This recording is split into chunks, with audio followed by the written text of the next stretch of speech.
Perkenalkan, saya Wahyu Utomo, Kepala Rumah Tahanan Kelas 1 Jakarta Pusat, ingin menjelaskan terkait berita viral terkait Ahmad Zoni. Perlu Bapak Ibu ketahui, rekan-rekan media ketahui, disclaimer yang saya sampaikan bahwa pada tanggal 3 Januari tahun 2025, saat itu saya belum dilantik dan belum menjabat sebagai Kepala Rumah Tahanan Kelas 1 Jakarta Pusat. Jadi pada tanggal 3 Januari tersebut peristiwa itu terjadi berdasarkan hasil penemuan dari petugas kami atas nama saudara HG yang berhasil menemukan narkoba, barang narkoba yang diduga narkoba saat itu kepada warga binaan kami atas nama inisial AS. Kemudian dari situ hasil temuan itu kemudian dilaporkan kepada Kepala Pengamanan Rutan, yaitu juga PLH.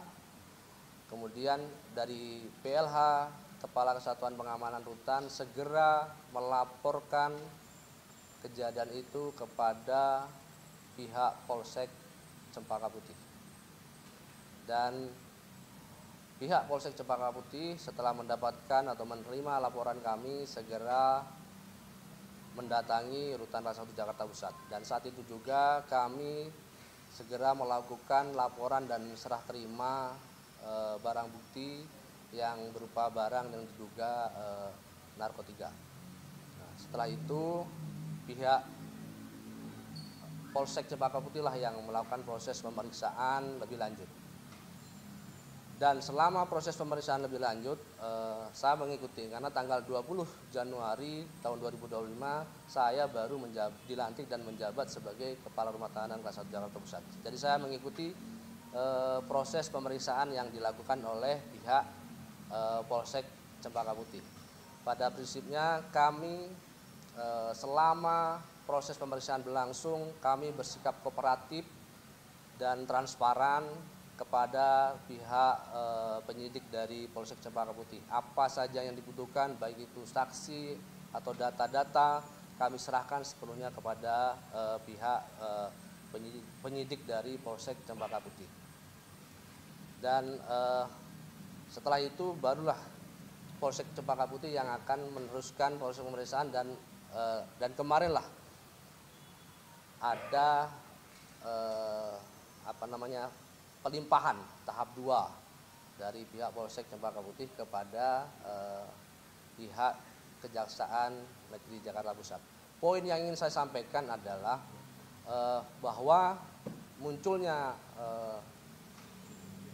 kejadian ini atau peristiwa ini merupakan inisiatif dan komitmen dari petugas Rumah Tahanan Kelas 1 Jakarta Pusat dalam rangka melakukan pemberantasan narkoba.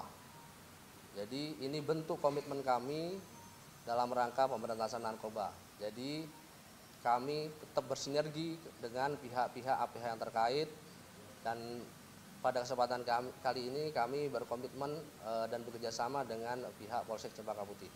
Dan pada kesempatan kali ini juga saya mengucapkan terima kasih kepada pihak Polsek Cempaka Putih dan Kejaksaan Negeri Jakarta Pusat karena telah menindaklanjuti laporan yang telah kami buat. Jadi itulah bentuk sinergitas kami. Tidak ada yang kami tutup-tutupi dan kami transparan tentang pemberantasan narkoba. Demikian yang bisa kami sampaikan. Terima kasih atas kehadiran dan perhatian rekan-rekan media. Wassalamualaikum warahmatullahi wabarakatuh.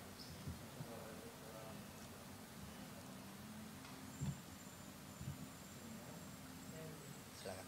Pak, untuk penemuan yang diduga dilakukan sama Azab ini sudah mulai terendus atau mulai diketahui gerak-geriknya itu sejak kapan Pak, dan siapa yang pertama kali melaporkan adanya peredaran narkoba di dalam rumah?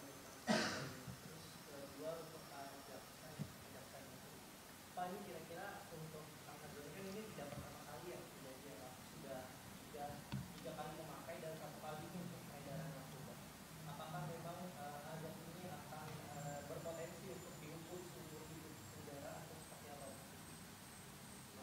kasih. Dari Baik, Oke. Terima kasih atas pertanyaannya. Mungkin saya menjawab terlebih dahulu terkait tadi siapa yang mengendus pertama kali. Jadi begini, pasca terjadinya pelarian 11 orang, pasca pelarian yang 7 orang di Rutan Kelas 1 Jakarta Pusat itu, saat itu ada langkah-langkah progresif yang dilakukan oleh Rumah Tahanan Kelas 1 Jakarta Pusat. Dan saat itu yang menjabat adalah PLH Karutan, karena Karutan yang definitif belum ada, dan melakukan langkah-langkah progresif seperti apa? Seperti penurunan jumlah hunian, di mana saat itu jumlah hunian di Rutan Kelas 1 Jakarta Pusat mengalami overcrowded akibat overcapacity. Jadi dari 3.500 diupayakan untuk dikurangi saat itu menjadi di bawah angka 2.000. Saat itulah langkah-langkah progresif seperti pemindahan narapidana, kemudian pembongkaran dak, ada namanya dak di kamar itu. Karena memang overkapasitas, jadi ada penambahan tempat tidur. Nah, selama proses itu berlangsung ada juga razia yang sifatnya insidentil.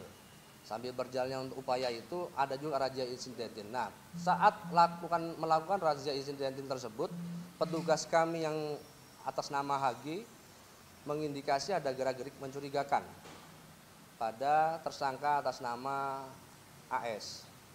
Nah, kemudian petugas kami mendekati, kemudian melakukan penggeledahan. Seperti SOP seperti itu, kita geledah dulu badannya, dan alhamdulillah diketemukan narkoba tersebut. Nah, setelah diketemukan, kemudian dilakukan pemeriksaan lebih lanjut. Setelah diketahui dan dilaporkan oleh KPR, disepakati langsung untuk dilaporkan seketika kepada Polsek Cempaka Putih agar ditindaklanjuti secara hukum. Demikian keterangan dari kami. Silakan. Baik, pertanyaan tadi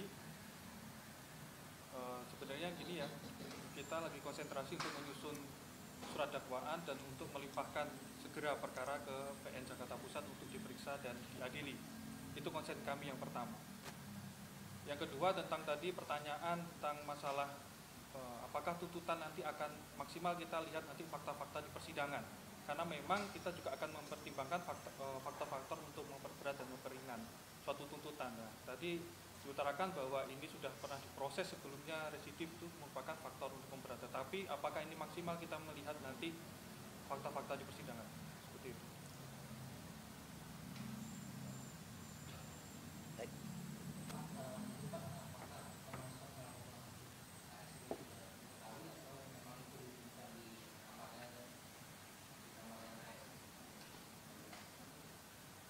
Pertanyaan ditujukan kepada baik, izin untuk menjawab hal tersebut.